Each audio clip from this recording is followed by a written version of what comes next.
तो देखिए स्टूडेंट्स, आज हम बात करते हैं हमारे नेक्स्ट टॉपिक की, जो है conversion from a unit system to another unit system. तो हम क्या करेंगे, इसके अंदर एक यूनिट सिस्टम से दूसरे यूनिट सिस्टम में हम क्या करेंगे, कन्वर्जन करेंगे। ठीक है, तो देखिए हम मान लेते हैं पहला यूनिट सिस्टम है और ये वाला दूसरा यूनिट सिस्टम है। हम मान लेते हैं कि इसका मैग्नीट्यूड n1 है, यूनिट u1 है, और इसका मैग्नीट्यूड n2 है और यूनिट u2 है। हमने देखा था कि कोई फिजिकल क्वांटिटी जो हम q होती है उसको nu से रिप्रेजेंट करते हैं, जहाँ n उसका न्यूमेरिकल नंबर होता है यानी मैग्नीट्यूड होता है और u उसका यूनिट होता है।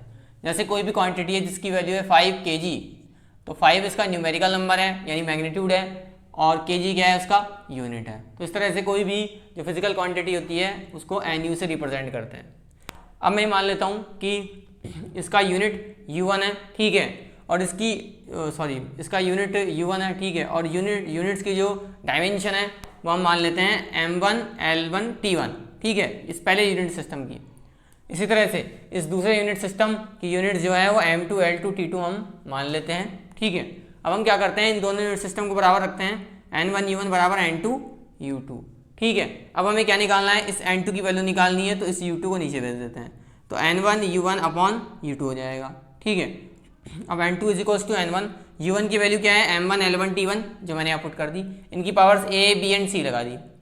इस तरह से आप u2 की वैल्यू रखेंगे m2 l2 t2, इसकी power a b and c लगा देंगे, ठीक है। अब देखिए n1 तो आ गया, m1 m2 की पावर कितनी है a, तो मैंने ये यहाँ लगा ली, l1 l2 की पावर कितनी है b, तो मैंने ब्रैकेट के बाहर लगा ली, t1 t2 की पावर कितनी है c, मैंने इसको बाहर लगा दी। तो ये हमारे पास एक फाइनल फॉर्मूला आ जाएगा जो बताता है यूनिट कन्वर्जन को, ठीक है।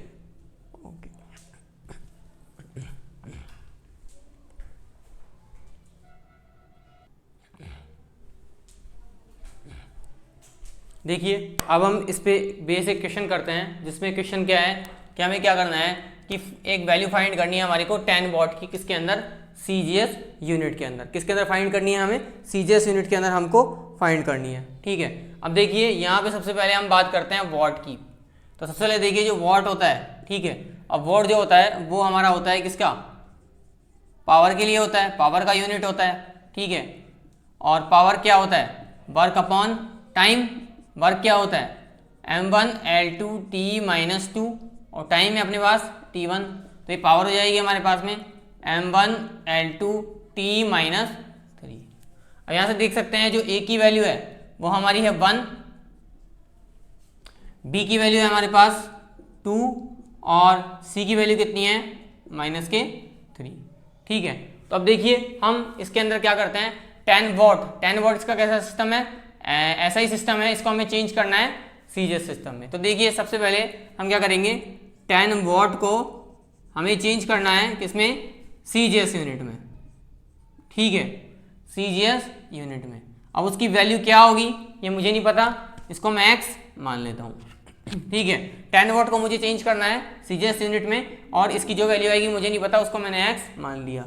अब ये जो है पहला यूनिट सिस्टम है, इसलिए इसको n1 u1 नाम दे देते हैं, ये दूसरा यूनिट सिस्टम है, इसको n2 u2 नाम दे देता है, ठीक है। अब यहाँ से जो हमारे पास फॉर्मूला होता है, अगर हम x की वैल्यू निकालना चाहते हैं तो n2 इज इक्वल्स टू हमारे पास में क्या होता है, n1, और ये आपके पास में m1 अपॉन m2 की power a, l1 upon l2 की पावर b और t1 अपॉन t2 की पावर c, ठीक है। अब यहाँ पे देखिए n2 इज इक्वल्स टू, जो हमें निकालना है, n1 की वैल्यू है 10, ठीक है। अब पहला जो m1 सिस्टम है, मतलब ये वाला सिस्टम किस में है, हमारे पास MKS में, ठीक है। पहला वाला यूनिट सिस्टम जो है वह MKS के अंदर है, ये वाला जो है हमारा MKS यानी ऐसा ही यूनिट सिस्टम है, ठीक है। अब ऐसा ही में देखिए जो मास होता है वो किस में होता है, kg में होता है, ठीक है। और दूसरा अगर हम m2 की बात करें तो किस में है, CGS में, तो CGS वाला किस में होता है, ग्राम में होता है, ठीक है। a की वैल्यू कितनी है हमारे पास, 1। इस तरह से आप लेंथ की बात करेंगे तो लेंथ इसमें किस में होती है, मीटर में, और इसकी होती है CGS में सेंटीमीटर में, और पावर कितनी है, 2। टाइम देखिए इसमें किस में होता है, सेकंड में, और इसमें भी किस में होता है, सेकंड में, c की पावर है -3, ओके। तो n2 इज इक्वल टू हम बात करते हैं 10, अब 1 kg में 1000 ग्राम होते हैं, अपॉन ये 1000 आ ही गया, ठीक है, ये पावर हो गई इसकी 1 मीटर में 100 सेंटीमीटर्स होते हैं, अपॉन सेंटीमीटर आ गया, ये पावर हो गई 2, सेकंड से सेकंड कट जाएगा तो 1 की पावर हो जाएगी -3, जिसका कोई रोल नहीं रहेगा। ठीक है, अब देखिए यहाँ पे इस ग्राम से ग्राम को काट देंगे, सेंटीमीटर सेंटीमीटर को काट देंगे, तो अब देखिए यहाँ पे n2 इज इक्वल टू हमारे पास आ जाएगा 10। अब देखिए 100 है, और सॉरी 1000 है तो 1000 लिख सकते हैं हम। ठीक है, अब इधर देखिए 100 की पावर कितनी है 2, तो 100 की पावर 2 आप लिख देंगे इसको इस तरह से। ठीक है, n2 इज इक्वल टू आपके पास कितना आ जाएगा 10, ये कितना हो जाएगा 10 की पावर 3, इधर कितना हो जाएगा 10 की पावर 2 है, 10 की पावर 2 का ट्वाइस कितना हो गया 10 की पावर 4, तो 10 की पावर 4 और 3 कितना हो गया 10 की पावर 7, और ये कितना हो गया 10 की पावर 8, तो ये क्या हो जाएगा इसका CGS यूनिट हो जाएगा। इस तरह से हम पावर का जो CGS यूनिट है वो निकाल सकते हैं। कोई दिक्कत हो तो बताइए। ठीक है, तो आई होप क्वेश्चन आपको समझ में आया होगा, तो इसको नोट कर लीजिए।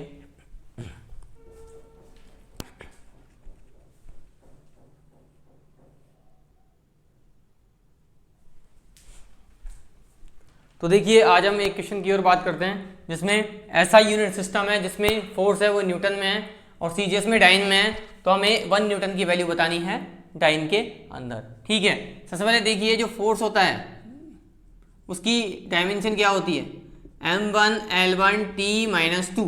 ठीक है, तो यहाँ से आप देख सकते हैं A की वैल्यू हमारी 1 है, B की वैल्यू 1 है और C की वैल्यू है -2। ठीक है, तो ये हमारे पास A, B एंड C की वैल्यू है।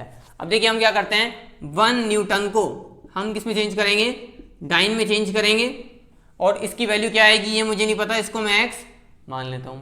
ठीक है, अब देखिए यहाँ पे यूनिट सिस्टम में हम इसको n1 इसको u1 मान लेते हैं, ये n2 और ये u2 हो जाएगा। ये न्यूटन हमारा MKS होता है। ठीक है, और डाइन हमारा CGS सिस्टम होता है। ठीक है, तो वही formula n2 is equal to n1, ये m1 अपॉन m2 आ जाएगा, इसकी पावर हो जाएगी a, इधर से L1 अपॉन L2 आ जाएगा, इसकी पावर हो जाएगी b, T1 अपॉन T2 आ जाएगा, इसकी पावर हो जाएगी c। अब देखिए यहाँ पे n2 is equal to n1 की वैल्यू क्या है 1, यहाँ देख सकते हैं ये n1 की वैल्यू 1 हो गई। अब देखिए पहले वाला जो सिस्टम है वो MKS में है, मास किस में होता है kg में, दूसरे वाले में सेंटीमीटर में, मास किस में होता है ग्राम में। a की वैल्यू कितनी है 1। तरह से आप देखिए लेंथ किस में है हमारी मीटर में, और इसमें कितनी में होती है सेंटीमीटर में। b की पावर कितनी है 1, टाइम पहले वाले में भी सेकंड में है और दूसरे वाले में भी सेकंड में है, और ये कितनी है -2। अब देखिए n2 इज इक्वल टू 1 की तो कोई दिक्कत नहीं है, 1000 में 1000 1 kg के अंदर 1000 ग्राम होते हैं, और ये ग्राम एज इट इज आ जाएंगे। इसी तरह से 1 मीटर में 100 सेंटीमीटर होते हैं, और नीचे सेंटीमीटर आ गया, ये पावर हो गई 1, ये 1 से 1 कट जाएगा तो 1 की पावर -2 का कोई रोल नहीं रहेगा। सेंटीमीटर सेंटीमीटर कट जाएगा, ग्राम से ग्राम कट जाएगा, तो n2 बराबर हमारे पास में ये आ जाएगा 1000। ओके, और ये कितना आ जाएगा 100, तो आपका कितना हो जाएगा 10 की पावर 7, और ये हो जाएगा डाइन। तो आप देख सकते हैं कि 1 न्यूटन की जो वैल्यू होती है CGS में वो कितनी होती है 1 न्यूटन की वैल्यू CGS के अंदर 10 की पावर 7 डाइन के बराबर होती है।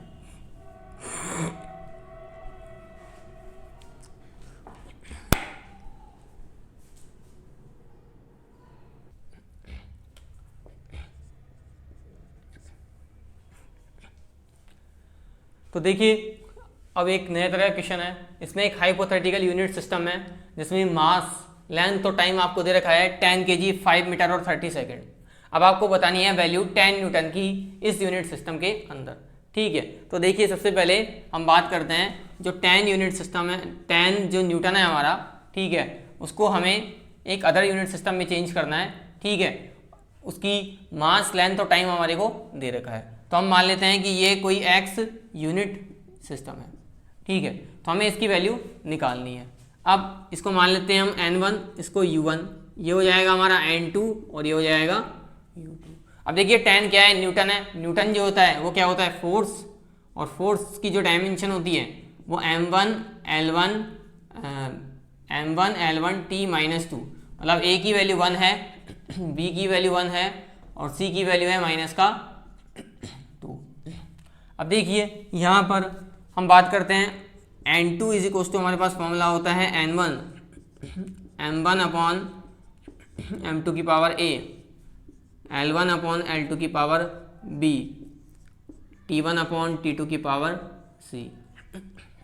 ठीक है, अब यहाँ से आप देखिए सबसे पहले N2 इज इक्वल टू, हमें N2 मतलब X हमें निकालना है। ठीक है, X हम निकालना चाहते हैं। ठीक है, अब देखिए N1 की वैल्यू कितनी है, 10 है। अब पहले वाला यूनिट सिस्टम है हमारा क्या है, यहाँ पे न्यूटन है। ठीक है, तो ये कौन सा सिस्टम है हमारा, एमकेएस सिस्टम है।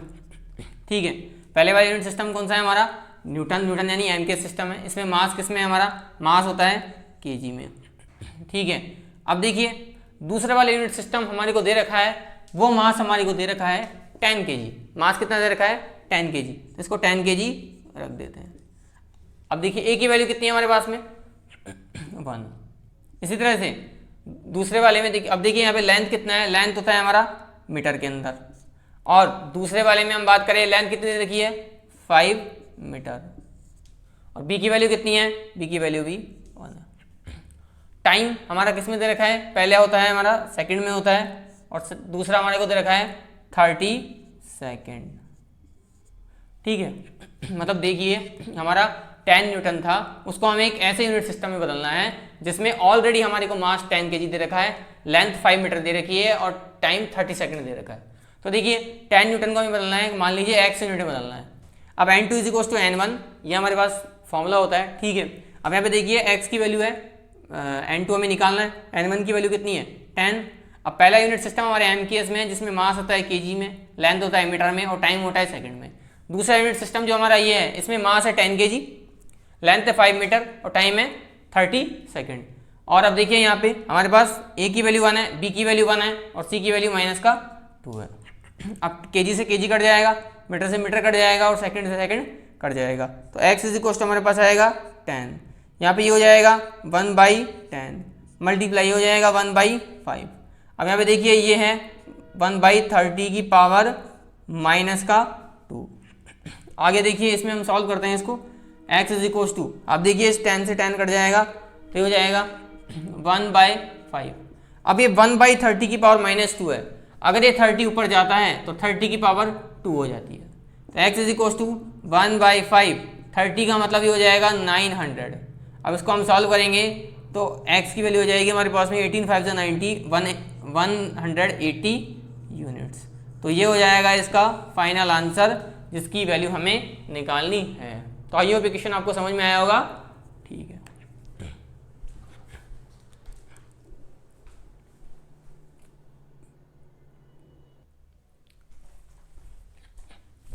तो देखिए इसी टाइप का सिमिलर क्वेश्चन है जिसको आप ट्राई करेंगे। इसमें एक हाइपोथेटिकल यूनिट सिस्टम है जिसमें मास, लेंथ और टाइम हमें दे रखा है 10 kg, 1 किलोमीटर एंड 1 मीटर। इसमें आपको 1 जूल की वैल्यू बतानी है इस यूनिट सिस्टम में। ठीक है, तो आप इस क्वेश्चन को ट्राई कीजिए। ठीक है, तो आई होप आज का वीडियो आपको पसंद आया हो। ठीक है, आज का ये वीडियो मेरे हिसाब से काफ़ी इंपॉर्टेंट क्वेश्चन से था। ठीक है, तो ये क्वेश्चंस आप ट्राई कीजिए, और इसी तरह से हमारे, अगर आपको ये कंटेंट पसंद आ रहा है तो हमारे चैनल को लाइक कीजिए, शेयर कीजिए और सब्सक्राइब कीजिए, ताकि हम और अच्छे से अच्छा कर सकें। Thank you.